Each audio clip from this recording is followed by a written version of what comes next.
everybody, to C-Suite Talks today. We speak with industry leaders, introducing you to some of the most interesting people and businesses today.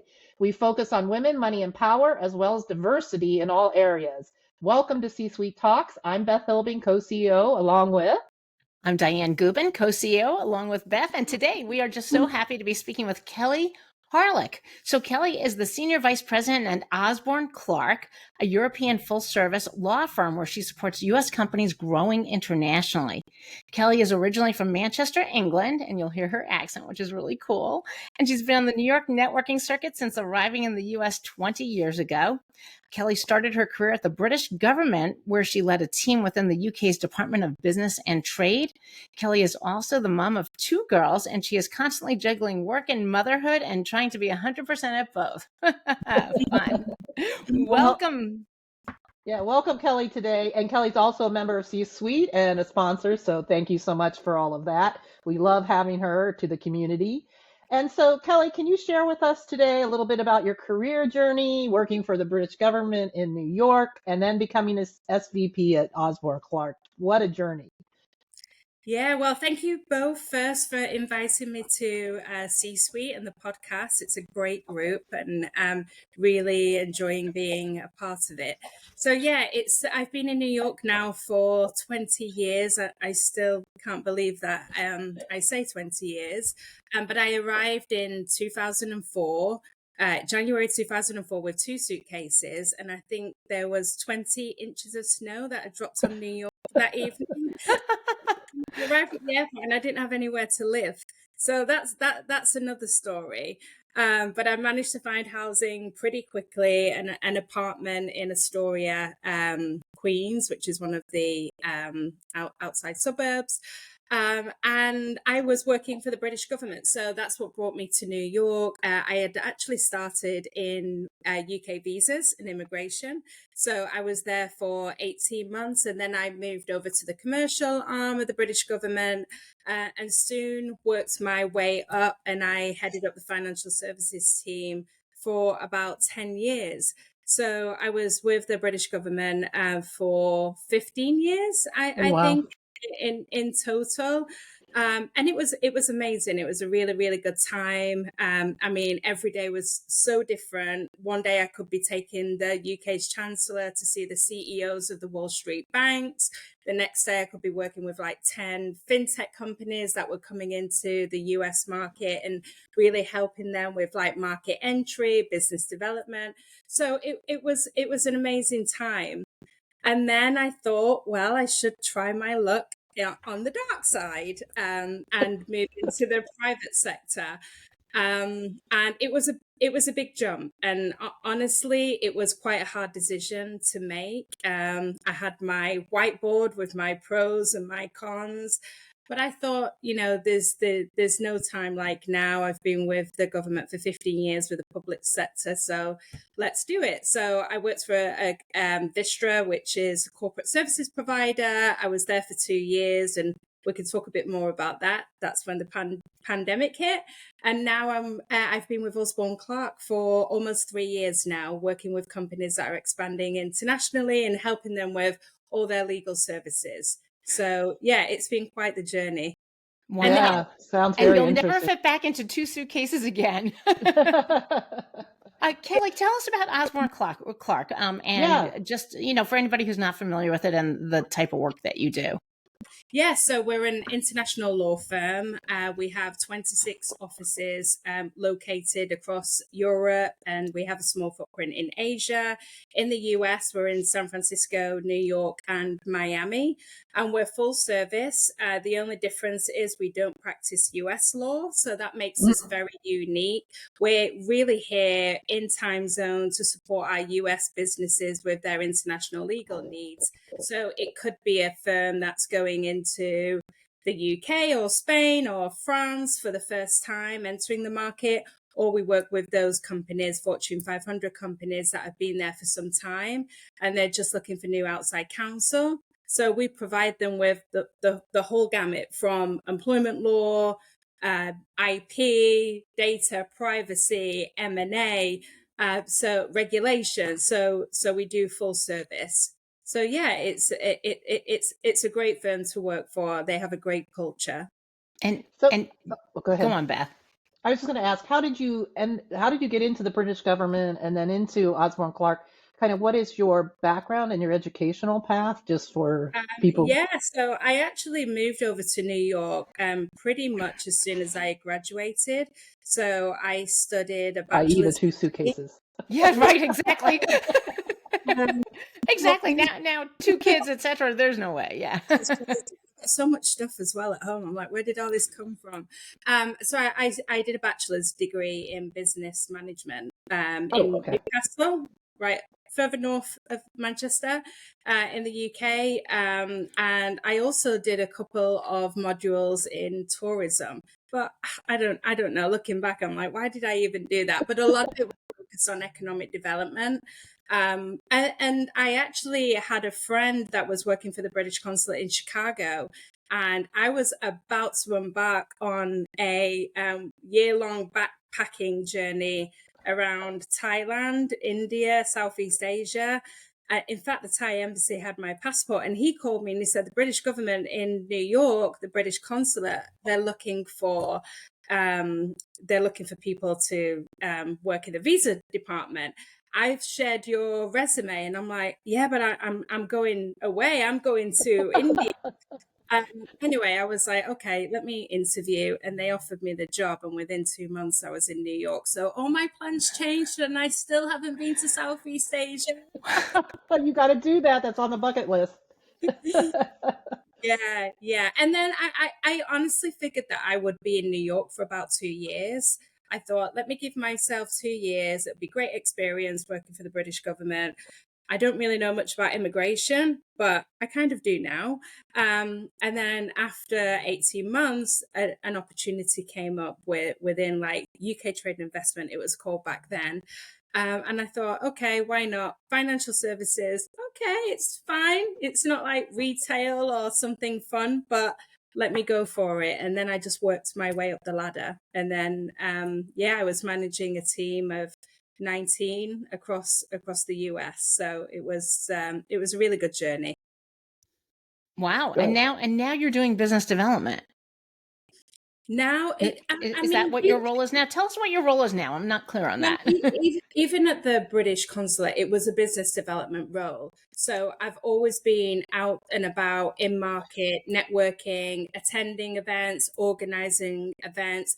Basically, for the UK, I was trying to bring in business to the UK. So I was banging the drum for the UK on behalf of the UK government. Come to the UK, it's a great place to do business. And then with Osborne Clarke, it's kind of the same again. It's business development focus. It's client management, so managing client relationships with our current clients, and these really do range from startups all the way to Fortune 500. So it really does vary.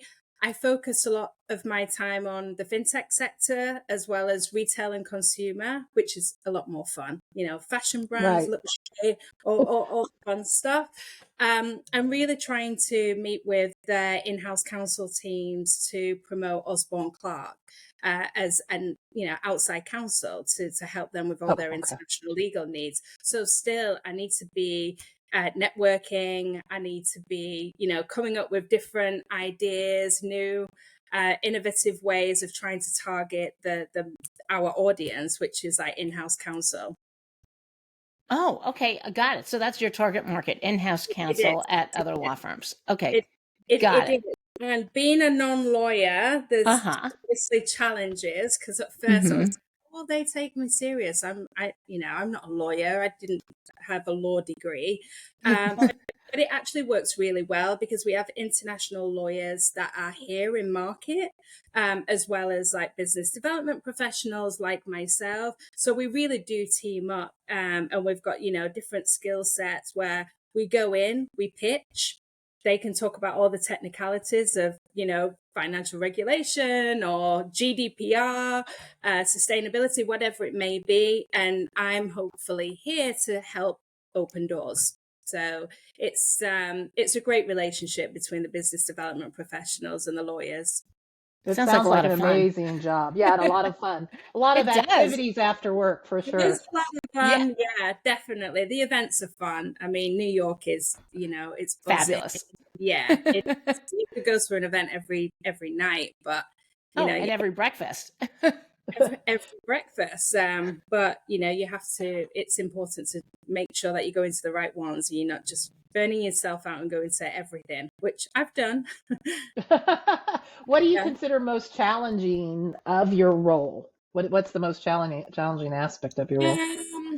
I would say that definitely coming into a law firm as a non-lawyer was initially challenging, and trying to make the lawyers believe that you can do the job. You're a business development professional. You can get in front of a client and talk the talk and open doors. So I guess that was definitely one of the biggest challenges. But we've made it work, and it works really well. And I help the lawyers help me. It's all about building your skill set on both sides. So I would say that's definitely been a challenge. Also, going from the public sector to the private sector was pretty challenging, because I think with the public sector, you have that job security, and Mm, it is what it is. It's like you work for a government organization, and I did for 15 years, and it was always, should I take that leap into the private sector, because I could lose my job in 3 months or right. next, especially with two children as well. Or I'm very comfortable where I am. Should I continue where I am? So I think that was definitely a challenge for me, but I overcame that challenge. And then guess what? COVID hit. So I think I was there for 6 months with Uh-huh. this, and I loved my role. I really did. I felt like I had to put 110% in, and I felt like I was trying to prove myself again. And I was working with a very heavy dominated male audience, Oh, we colleagues. know nothing about that. Yeah. Um, Yeah. it was just like, okay, wow, this is serious now, because I've moved into this new role, and they've already started to make redundancies. And will I survive? I had two kids at home that were um, remote learning, so that was very challenging as well. But it worked, and we had to make it work, and you work with your spouse or whoever, and yeah, I made it work. Just Oh, Oh my that's gosh. great. That's great. uh, the juggling, and yet you're super involved in the community too. I know that there's two organizations, or actually one's internal, I believe. You have a nonprofit that you work with called St. George's Society, and then you founded, I believe, her Global Council. So tell us yeah. about those. Yeah, so the St. George's Society, it's an organization that I've been involved with really from the first time I came into New York, because it's a really good expat community where you get together with other expats, and it helps, especially if you don't really know anyone in New York, it helps build friendships and so forth. So I've been involved with it for quite a long time, and I started getting more involved by joining the activities committee. So I was helping with the organization of a lot of their events, and coming up with different ideas of how we can grow the network, and how we can raise funds for the charity.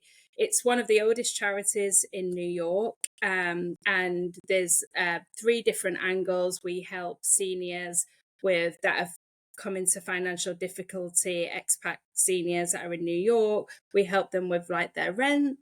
We Oh, help that's with great. scholars and they don't have to be expats. We help with a number of scholars throughout the year that again are finding it difficult to pay the tuition for their final year at college. And then lastly, we support with pediatric cancer patients that are coming over from the UK for treatment in New York. And that one is just like, oh, Oh, you I Oh my know? gosh. know. What So amazing work it's you're doing. yeah, it's honestly it's a fantastic organization, and I've been on the board. So I was on the activities committee, and then I was invited to the board, and I'm in my second year on the board. So it is very rewarding. as well. And then her global council is an in-house female community that I set up with my colleague, Yeliz Attack, who's one of our finance and banking lawyers. And we'd actually organized an event with a US law firm that we work closely with for women in-house in New York. And it was called Poker Divas. And it was all about helping women build their negotiation skills by playing poker, which was really fun. Yeah, that's a good Wow. idea. Yeah. Oh, well, we got to make a I note of could learn. that. I need that. It's really good. I can pass on the details of the lady that runs it. She's great. And the feedback that we got was amazing. It was like, oh, we should do more of these. There's so many different groups and associations in New York and all over the US, really.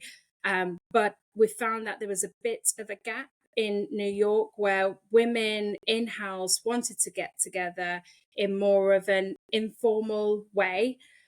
So we thought, well, let's start building this community.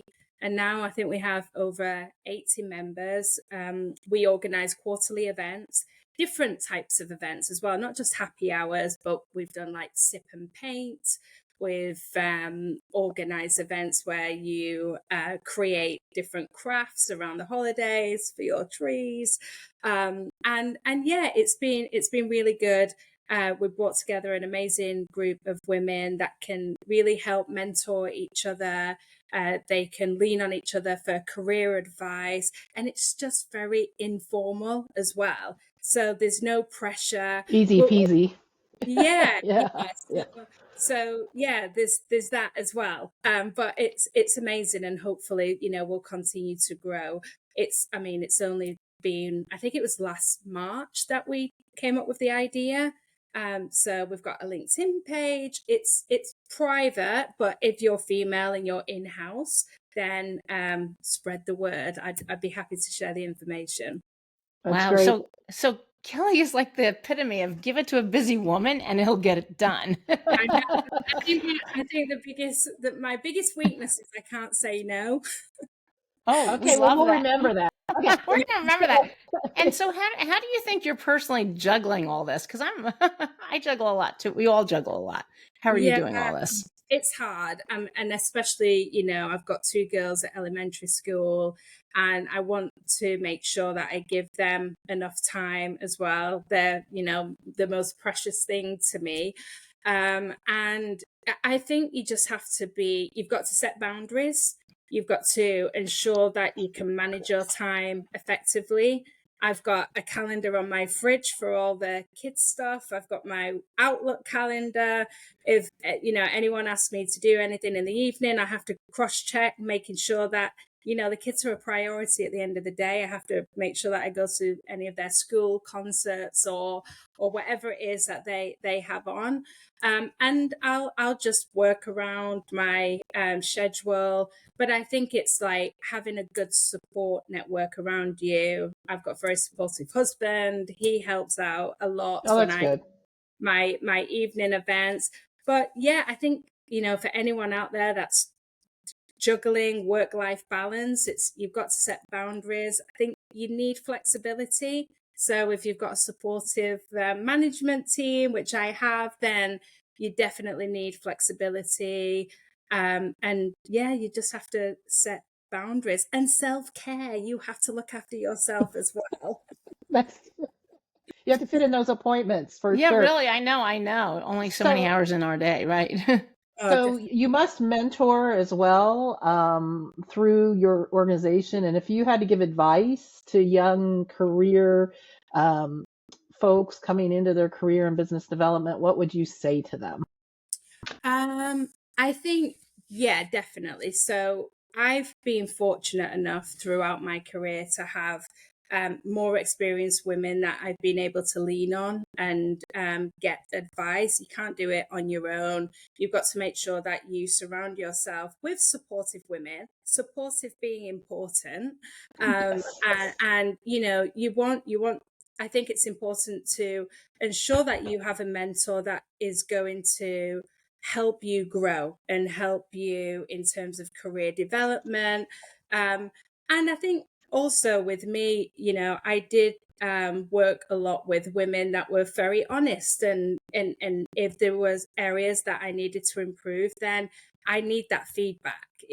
And I think it's important as well as a mentor to give that feedback to others. And I do often get asked by younger professionals, like, how do you juggle work-life balance? I'm about to have a family, and I really don't know how to do it. And I think it's so important to just give that time to others, even if it's like a quick coffee, 20 minutes. It means so much to them.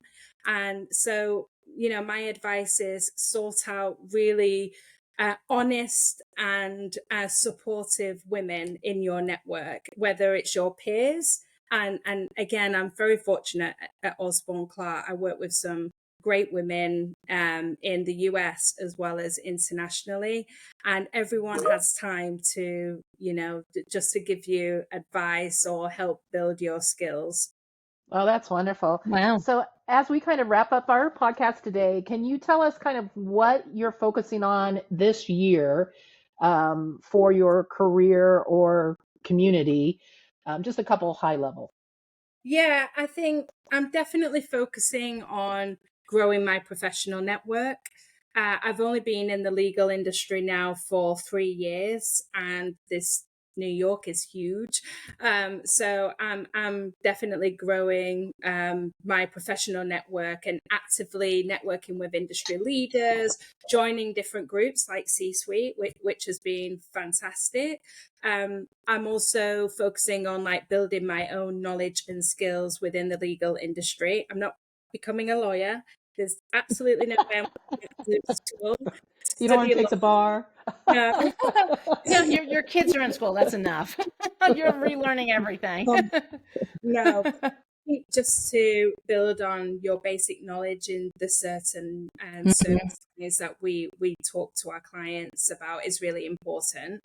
And growing her global council. I mean, I'd love it to be huge. I'd love it to be 200 plus members more, and really take it around the US. I was in Boston actually yesterday, and I was thinking, after meeting with a couple of our clients, we can do this here. We can definitely have an event and gain traction in Boston. And then I'd love to take it in other jurisdictions, and then eventually roll it out in our international offices and have local teams like run it locally, like in the UK and France and Spain.